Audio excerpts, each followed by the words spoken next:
हाय दोस्तों, इस वीलॉग में मैं आपको अपनी सिस्टर प्रज्वला पाठक से मिलवाने जा रहा हूं और इनसे हम बात करेंगे दो मुद्दों पर। ये केंद्रीय विद्यालय में पिछले करीब 13 साल से टीचिंग कर रही हैं और साथ ही इनके बच्चे भी केंद्रीय विद्यालय में पढ़ते हैं। तो बहुत सारे लोगों को जानना होता है कि केंद्रीय विद्यालय, सेंट्रल स्कूल कैसे होते हैं। आजकल प्राइवेट स्कूलों में लोग बहुत भेजते हैं बच्चों को। तो सबसे पहले तो तुम ये बताओ कि तुम्हारा एज अ टीचर क्या एक्सपीरियंस है, फिर हम एज अ पेरेंट बात करेंगे कि किस तरह की पढ़ाई होती है केंद्रीय विद्यालय में। एज अ टीचर मेरा एक्सपीरियंस पब्लिक स्कूल में भी रहा है और मैंने केंद्रीय विद्यालय में भी पढ़ाया है। तो मैं डिफरेंशिएट कर पाती हूँ।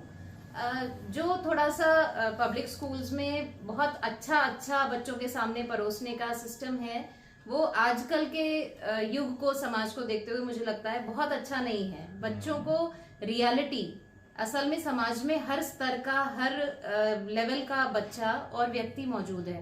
तो बच्चों को मालूम होना चाहिए कि हमारे इर्द गिर्द क्या चल रहा है, कैसे लोग हैं। दूसरा, जो केवीज हैं, उनमें केंद्रीय विद्यालय जो हैं, उनमें अलग अलग प्रोविंसेस के, स्टेट्स के बच्चे एक ही क्लासरूम में साथ में पढ़ते हैं। किसी के साथ कुछ कुछ थोड़ी बहुत समस्याएं हैं, थोड़ी बहुत डिसेबिलिटीज हैं, या किसी और तरह की समस्याएं, दिव्यांगता है, तो उनको भी साथ में लेकर जब बच्चे अपने साथ एडजस्ट करके इंक्लूसिव एजुकेशन के साथ पढ़ते हैं, तो वो एक अलग ही लेवल डेवलप उनका होता है। थोड़ा माइंडसेट उनका ब्रॉड होता है, जो मुझे मेरे ख्याल से एक तो सबसे अच्छी बात यह कि जहां केंद्रीय विद्यालय में जब कोई बच्चा जाता है तो उसको एक ही क्लास में असम का बच्चा कैसा है, तमिलनाडु से आया कैसा है, राजस्थान से आया कैसा है, कश्मीर का, और उनके जो फादर्स हैं वो अलग अलग डिफरेंट आर्म फोर्सेस पे भी होते हैं, कई सारे अलग अलग सेवाओं से आते हैं। तो मुझे लगता है एक्सपोजर बहुत ज्यादा मिलता है, क्योंकि एक्सपोजर बहुत इंपॉर्टेंट है कि आपने सिर्फ एक ही तरह के लोग नहीं देखे, आपने बहुत तरह के लोग देखे। जी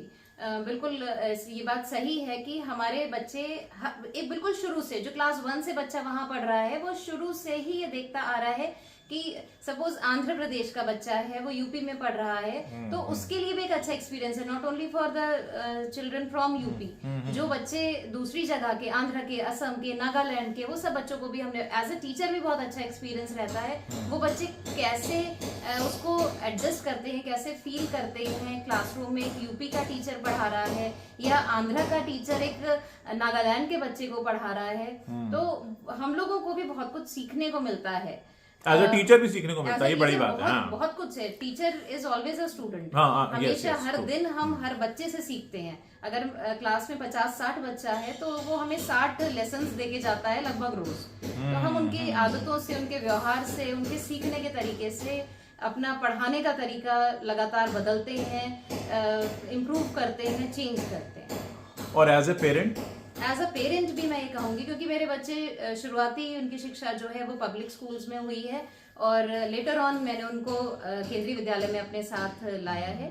तो वहाँ मुझे इम्प्रूवमेंट दिखा। जहाँ थोड़ा कॉन्वेंट स्कूल्स में ज्यादा अंग्रेजी पे जोर रहा, कई बार ऐसा होता है कि बच्चे उस एनवायरनमेंट को बहुत अच्छे से नहीं लेते हैं। उनके लिए वो बहुत क्या कहा जाए, कंफर्टेबल इन्वायरमेंट नहीं होता, वो थोड़ा आर्टिफिशियल सा इन्वायरमेंट लगता है। क्योंकि जो हम लोग का आम समाज है उनमें ऐसा बहुत स्पोकन इंग्लिश फैमिलीज में नहीं है। कई बार बच्चे दबा हुआ सा महसूस करते हैं। सिर्फ मेरे अपने बच्चों की बात नहीं, एक जनरल फिनोमेना है जो यूजुअली पब्लिक स्कूल्स के क्लासरूम्स में मैंने महसूस किया है। बच्चे जिनका एक नॉर्मल जनरल माहौल है, जिनके घर में सब दादा दादी साथ में रह रहे हैं, पेरेंट्स साथ में रह रहे हैं, तो हम नहीं सोचते हैं कि वहाँ पे बहुत हाई फाई सोच रखने वाले बच्चों के बीच में हमारे बच्चे एडजस्ट कर पाए।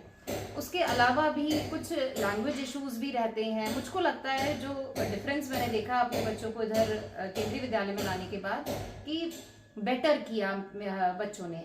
न इसलिए नहीं कि मैं वहां पर हूँ, बल्कि टीचर्स जो हैं वो बहुत एक्सपीरियंस्ड हैं। जितने एक्सपीरियंस टीचर्स हमें यूजुअली और स्कूल्स में, प्राइवेट स्कूल्स में देखने को नहीं मिलते, यहाँ 20-25 साल से अगर टीचर्स अलग अलग प्रोविंसेस में, अलग अलग एनवायरनमेंट में रहकर पढ़ाते हुए अगर आ रहे हैं, तो नो डाउट उनका जो एक्सपीरियंस है वो हमारे बच्चों के लिए, यह क्लासरूम में जो भी स्टूडेंट्स पढ़ रहे हैं उन सबके लिए बहुत ही ज्यादा जरूरी है और कहीं ना कहीं उनको एक अलग स्तर तक ले जाता है। और हम अगर ये देखें कि पब्लिक स्कूल्स में आजकल वो एक्सपीरियंशियल लर्निंग और वो सारा जो चल रहा है उसके बारे में क्या कहना है? क्या उससे कुछ हमारा केंद्रीय विद्यालय में चेंज हुआ है? नहीं, एक्चुअली एनसीईआरटी, सीबीएसई, इन सबके गवर्नमेंट की जितनी भी पॉलिसीज हैं, जितने भी पायलट प्रोजेक्ट्स हैं, वो सब कुछ पहले केंद्रीय विद्यालय में आता है। यहाँ से हम लोग बहुत सारा कुछ एक्सपेरिमेंटेशन करने के बाद आगे अप्रूवल देते हैं या आगे हम बताते हैं कि इसमें क्या चेंजेस जरूरी हैं। हमेशा टीचर्स से पूछा जाता है, हमेशा कमिटीज बनती हैं जिनमें पूछा जाता है कि क्या सुधार किया जा सकता है। लाइक एनईपी में भी यूजुअली सबसे पूछा जा रहा है कि क्या सुधार की आवश्यकता है, क्या चेंजेस कर सकते हैं। तो एक्सपीरियंशियल लर्निंग जो है वो हमारे स्कूल्स में भी part of teaching learning process है। एक्सपीरियंशियल लर्निंग जो है बिल्कुल डेफिनेटली हर सब्जेक्ट में बच्चों के लिए एक बेटर स्कोप क्रिएट करती है। हाँ, हम बात कर रहे थे एक्सपीरियंशियल लर्निंग की। हाँ, एक्सपीरियंशियल लर्निंग हमारे स्कूल्स में, केंद्रीय विद्यालयों में एक अच्छे समय से एक टीचिंग लर्निंग प्रोसेस का पार्ट है। अलग अलग नाम से चीज़ें होती हैं। लर्निंग बाय डूइंग हम लोग हमेशा से करते आ रहे हैं। तो बच्चों को एक्सपीरियंस देख के कोई भी चीज़ जो सिखानी है कि आप खुद करके सीखिए, तो it is other name of experiential learning, learning by doing. तो ये हम लोग अच्छे खासे समय से करते चले आ रहे हैं और नो डाउट बच्चा इससे बेटर स्कोप है उसको सीखने का। अब लास्ट सवाल है, टीचर्स के लिए लाइफ कितनी चैलेंजिंग है केंद्रीय विद्यालय में या बहुत इजी है? टीचर्स के लिए चैलेंजिंग तो है क्योंकि ट्रांसफर्स हैं, समय समय पे हम लोगों को बहुत सारे दूसरी तरह की ड्यूटीज भी होती हैं। एस्कॉर्टिंग ड्यूटी है, ट्रेनिंग्स पर जाना है लेडीज टीचर्स के लिए, या थोड़ा फैमिली के साथ थोड़ा बहुत चैलेंजेस तो आते ही हैं। लेकिन कुछ भी बेटर एक्सपीरियंस करने के लिए लाइफ में हमको, मुझे लगता है कि चैलेंजेस एक्सेप्ट करने ही पड़ते हैं। और किसी भी फील्ड में अगर हम जाते हैं, अगर चैलेंजेस नहीं हैं तो सीखने का स्कोप कम है। हमें अपने बेटरमेंट के लिए कहीं ना कहीं चैलेंजेस एक्सेप्ट करते हुए आगे बढ़ना ही पड़ता है। क्या अभी की जो जनरेशन है वो, जब तुम एज अ स्टूडेंट थी और अभी की जनरेशन है, क्या फर्क है मेन? बहुत ज़्यादा फर्क है। मैं स्टूडेंट थी और अब तो एक बहुत मेजर डिफरेंस आ गया है। लेकिन जब से मैंने टीचिंग शुरू की है उसमें ही हर 7-8 साल में मैं डिफरेंस देखती चली आ रही हूँ। अभी भी अगर 5 साल में मैं देखूं तो लगता है जैसे एक जनरेशन गैप।